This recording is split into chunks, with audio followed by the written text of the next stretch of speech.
ఈరోజు ప్రధానంగా press meet పెట్టడానికి కారణం బడ్జెట్ సమావేశాల సందర్భంగా వైఎస్ఆర్ కాంగ్రెస్ పార్టీ తరఫున ఉభయ సభల్లో రాజ్యసభలో లోక్సభలో కూడా రాష్ట్రానికి సంబంధించిన అంశాలపై జరుగుతున్న అన్యాయానికి రాష్ట్రానికి సంబంధించిన ప్రాజెక్టుల విషయంలో జరుగుతున్న అంశాలపై మేము ప్రధాన దృష్టి పెట్టడం జరిగింది. మరీ ముఖ్యంగా పోలవరం ప్రాజెక్టు ఎత్తు విషయంలో గత మా ప్రభుత్వం అధికారంలో ఉన్నప్పుడు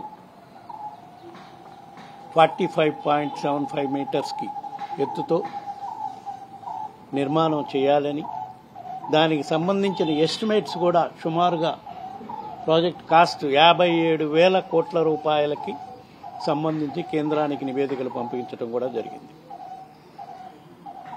అట్లాంటిది ఈ ప్రభుత్వం తెలుగుదేశం పార్టీ ఎన్డీఏ ప్రభుత్వం అధికారంలోకి వచ్చినాక పోలవరం ప్రాజెక్ట్ హైట్ని 41 మీటర్స్కు తగ్గిస్తూ కేంద్ర ప్రభుత్వం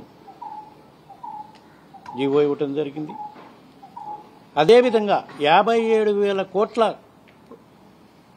ఎస్టిమేట్ కాస్ట్ని అది కేవలం 27,000 కోట్లకు తగ్గించే కార్యక్రమం కూడా చేయడం జరుగుతుంది.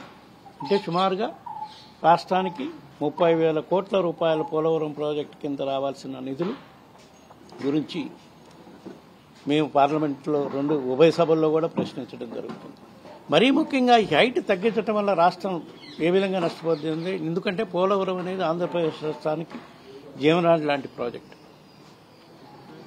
రాష్ట్రం విడిపోయినాక పోలవరం ప్రాజెక్టు నిర్మాణం చేసుకుంటే ఉత్తరాంధ్ర జిల్లాలకు కూడా ఉత్తరాంధ్ర సుజల స్రవంతి ద్వారా తాగునీరు, సాగునీరు కోస్తాంధ్ర జిల్లాలకు కూడా అన్నిటికి కూడా అందించే కార్యక్రమం జరుగుతుంది. కాబట్టి దాన్ని 45 మీటర్స్ హైట్కి నిర్మాణం చేయాలనే దానిపై మేము రాబోయే రోజుల్లో కూడా తప్పకుండా దానిపై పోరాటం చేయడం జరుగుతుంది. దానివల్ల వాటర్ స్టోరేజ్ కెపాసిటీ దారుణంగా పడిపోయే పరిస్థితి వస్తుంది.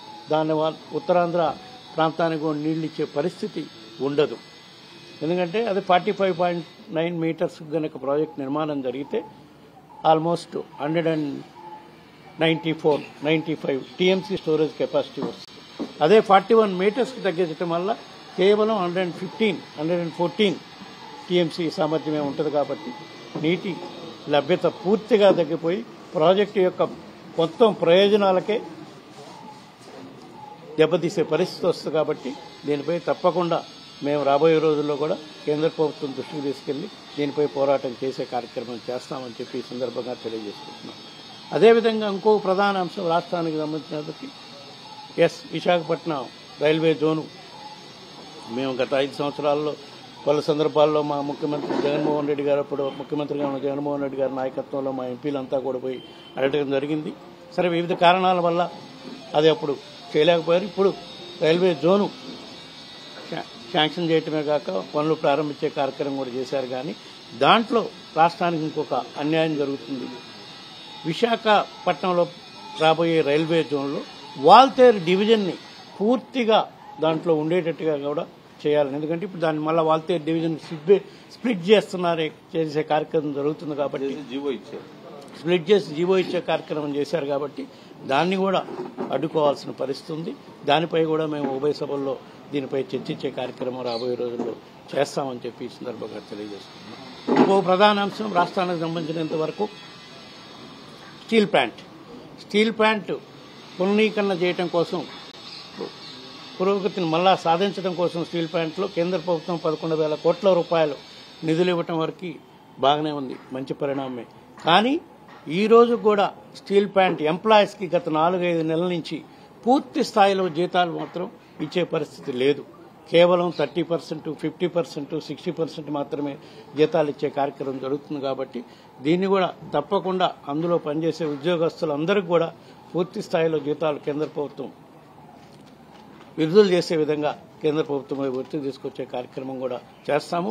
అదేవిధంగా స్టీల్ ప్లాంట్, ఎందుకంటే ఆంధ్రుల ఎన్నో త్యాగాలు, పోరాటాల ఫలితంగా తెచ్చుకున్న విశాఖ స్టీల్ ప్లాంట్ అది మనుగడ సాగించాలంటే ఫైనాన్షియల్ రీహాబిలిటేషన్ ప్యాకేజే కాకుండా క్యాప్టివ్ మైన్స్ కూడా చాలా అవసరం. మైన్స్ను కూడా కేంద్ర ప్రభుత్వం దానికి చేకూర్చే విధంగా కూడా మేము కేంద్ర ప్రభుత్వంని రాజ్యసభలో లోక్సభ కూడా ఒత్తిడి తీసుకొచ్చే కార్యక్రమం చేసే జరుగుతుంది. అదేవిధంగా కేంద్ర ప్రభుత్వం, ఎందుకంటే అక్కడ ఉండే ఉద్యోగస్తుల్లో ఇప్పటికీ ఫైనాన్షియల్ ప్యాకేజ్ ఇచ్చినా కూడా అభద్రత అయితే ఉంది. అందుకని కేంద్ర ప్రభుత్వం దానిపై కూడా విశాఖ స్టీల్ ప్లాంట్ని ప్రైవేటైజ్ చెయ్యము అని ఒక అష్యూరెన్స్ కూడా ఇస్తే ఉద్యోగస్తులు అష్యూరెన్స్ ఇయటమే కాకుండా ఉద్యోగస్తులకు నిలిపేసిన జీతాలు కూడా పూర్తి స్థాయిలో విడుదల చేసే కార్యక్రమం చేయాలని చెప్పి మేము వైఎస్ఆర్ కాంగ్రెస్ పార్టీ తరఫు నుంచి కేంద్ర ప్రభుత్వాన్ని డిమాండ్ చేస్తూ ఉన్నాం. ఇదే విధంగా రాష్ట్రానికి రావాల్సిన వివిధ అంశాలపై కూడా 2 చట్టసభల్లో కూడా మేము పార్లమెంట్ సభ్యులందరము కేంద్ర ప్రభుత్వంపై ఒత్తిడి తీసుకొచ్చే కార్యక్రమం చేస్తుంటే తెలుగుదేశం పార్లమెంట్ సభ్యులు 2 సభల్లో కూడా ఊరక వైఎస్ఆర్ కాంగ్రెస్ పార్టీ పార్లమెంటు సభ్యులపై, మా నాయకులపై, మా నాయకుడు జగన్మోహన్ రెడ్డి గారిపై నిందలేసే కార్యక్రమం చేస్తున్నారు. నిన్న కూడా ప్రెస్ మీట్ పెట్టి మా పార్లమెంటు సభ్యులపై నిందలేసే కార్యక్రమం చేస్తున్నారు. ఇవన్నీ పక్కన పెట్టి ముందు రాష్ట్రానికి రావాల్సిన నిధుల పట్ల, రాష్ట్రానికి సంబంధించిన ప్రాజెక్టుల పట్ల శ్రద్ధ చూపించి పోరాటం చేస్తే మేము కూడా వాళ్ళకి సహకరిస్తాం. రాష్ట్రాన్ని అభివృద్ధి చేసుకోవడానికి మా వంతు కూడా మేము పోరాటం చేసే కార్యక్రమం చేస్తామని చెప్పి ఈ సందర్భంగా తెలియజేసుకుంటూ ఉన్నాం.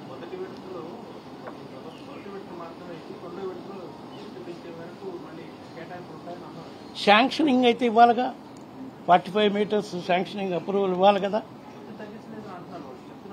కేంద్ర ప్రభుత్వం జీవో ఇచ్చింది కదా. దానిపై వీటన్నిటిపై మేము స్పష్టత ఇచ్చేదానికే ఈరోజు ఈ ప్రెస్ మీట్ ఏర్పాటు చేయడం జరిగిందని చెప్పి తెలియజేసుకుంటూ, ఎయిర్ ఇండియా కూడా డబ్బులు ఇచ్చారు, అమ్మేస్తారు. 4,000 ఇచ్చారు. సో వీటన్నిటిపై స్వస్థత వచ్చే విధంగా మేము జగన్మోహన్ రెడ్డి గారి నాయకత్వంలో రాష్ట్ర సమస్యలపై పోరాటం చేసి 2 సభల్లో కూడా పోరాటం చేసే కార్యక్రమం చేస్తాం. కేంద్ర ప్రభుత్వ మంత్రులు కూడా కలిసి ఈ సమస్యలను పూర్తి స్థాయిలో పరిష్కారం చేయాలని చెప్పి ఈ సందర్భంగా కోరుతాం. మాట్లాడేది అయిపోయినాక మా మిగతా సభ్యులు కూడా మాట్లాడతారు. అదేవిధంగా ఇంకో ప్రధాన అంశం కూడా, రాష్ట్రంలో ఎంతో మంది రైతులు గిట్టుబాటు ధరలు లేక ఈరోజు రాష్ట్రంలో పరిస్థితి చాలా దారుణంగా ఉంది. మరీ ముఖ్యంగా మిర్చి రైతులకి గిట్టుబాటు ధర లేక కర్నూలు జిల్లా, గుంటూరు జిల్లా రైతులు గిట్టుబాటు ధర లేక, కొనేవాళ్ళు లేక, అదే మా ప్రభుత్వం ఉన్నప్పుడు జగన్మోహన్ రెడ్డి గారి నాయకత్వం వైఎస్ఆర్ కాంగ్రెస్ పార్టీ అధికారంలో ఉన్నప్పుడు ఇంటర్వెన్షన్ అయ్యి గవర్నమెంట్ ఏదైతే ఎంఎస్పీకి తగ్గకుండా పర్చేజ్ చేసే పరిస్థితి ఉండేది. ఈరోజు ఆ పరిస్థితి లేదు రాష్ట్రంలో. శనగ రైతులు ఇబ్బంది పడుతున్నారు, మిర్చి రైతులు అయితే చాలా దారుణమైన పరిస్థితిలో ఉన్నారు గుంటూరు జిల్లా, కర్నూలు జిల్లాలో. ఈ రైతుల సమస్యలపై కూడా తప్పకుండా కేంద్ర ప్రభుత్వంతో కూడా మాట్లాడి వాళ్ళు గిట్టుబాటు ధర వచ్చే విధంగా మా వంతు కృషి చేస్తామని చెప్పి ఈ సందర్భంగా తెలియజేస్తాం.